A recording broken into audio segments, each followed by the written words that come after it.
Hello everyone, welcome. In this tutorial, you learn how to use Google Classroom, an easy-to-use tool for managing classes, assignments, and communication between teachers and the students. So, first of all, pumunta kayo sa Gmail, and then Gmail. Wait lang natin. So, makikita mo yung 9 dots. So, scroll down, hanapin yung classroom. Click the classroom, and then, makikita mo ang home, calendar, teaching, and after that, you see the create or join a classroom. See, join class or create class. If you are a teacher, click the plus icon at the top right and select create.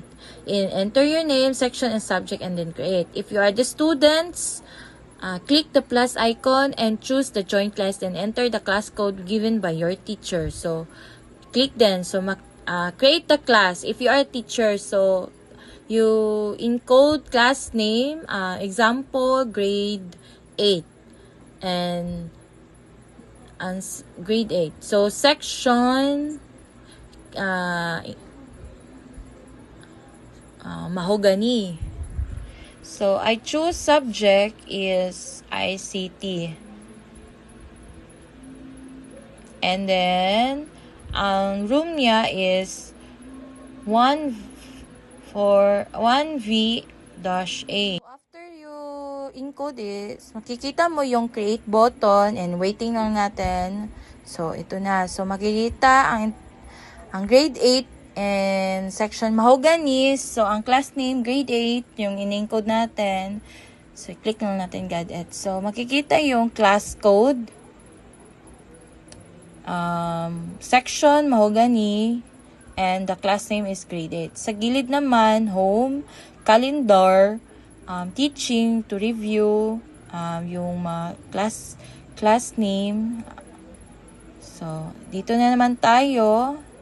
We have stream settings button. So, announcement, something to your class. So, dito is pwede tayong maglagay ng mga announcement. So, pwede tayong maglagay ng mga announcement. Meron tayong quizzes tomorrow. So, example lang yan. So, inilagay ko dito is good day every day or everyone. So, you make a list ready to use a Google Classroom announcements for different situations like reminders, greetings, and special events that you will have them ready to post anytime. Post an announcement, go to the stream tab and click share something with your class. Type your message and click post. This is a great way to share reminders or any updates. So, and then makikita din natin ang button doon na you have to invite your students. So, you have to search ang ilang email and click the emails and invite them. So, makakapasok na din sila sa Google Classroom mo. So, ganyan lang siya. So, diba? So, click. So, grade 8. So, you click the post. So, makikita na yung post mo sa mga students mo. Google Classroom has 3 main tabs. The stream, classwork, or people. The stream tab is where you post announcement and see the update. So, sa taas, may stream tayo. So, i-click mo ang stream. So, mo na to siya where you post announcement and see updates. Classwork, people, and grades. So, ang classwork tab is where you create assignment, quizzes, and share material. So, makikita mo dito, assignment. So, example sa assignment. Click the button, got it. So, pwede tayong maggawa ng assignment dito. So, example na title is a basic computer. So, maggawa tayo dito ng mga assignments. You have to create. So, makikita nakita yung mga bold, italic, Dito din sa baba, Drive, YouTube, Create, and Upload. So, dito na yan. So, pwede din tayo mag-add ng emoji. Sa Drive naman, you click the Drive. So, if yung upload, my Drive, share with me. So, if may upload ka, pwede ka dito. Upload. So, browse. So, if may i-browse ka na mga documents, i-click mo lang yan and start it and share with me. So, X mo na yan. So, create. Pwede din dito. Click the create.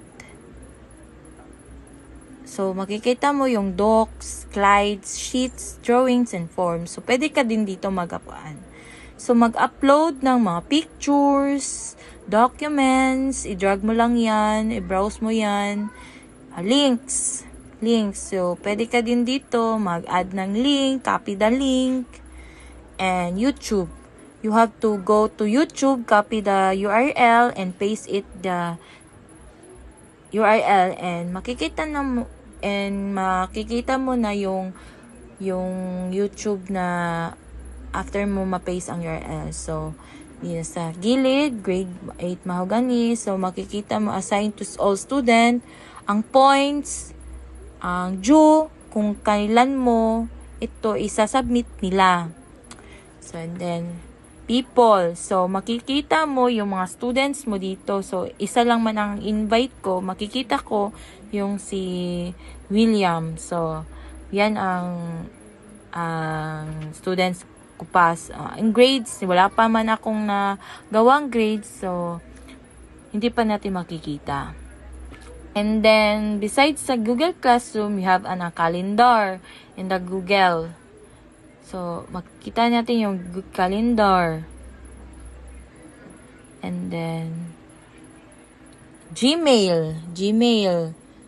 So, pwede tayo dito mag-create ng email and send to another email. So, dito, they have many button. YouTube, search bar, translate, photos, Meet, Google Meet. So, ang Google Meet, it is video conference tool that lets people hold online meetings, classes, or discussion in real time using their computer, phones, or tablets. So, they have an online class, team meetings, webinar, and presentations. So, pwede tayo dito sa Google Meet. So, using Google Classroom on mobile for learning, and go to download the Google Classroom app for the Google Play Store or Apple app. And it's allowed to manage classes and assignments anytime, anywhere. So, pwede na natin sa cellphone. And that is, how to use a Google Classroom to create classes, post assignments. And that's for all today. Thank you.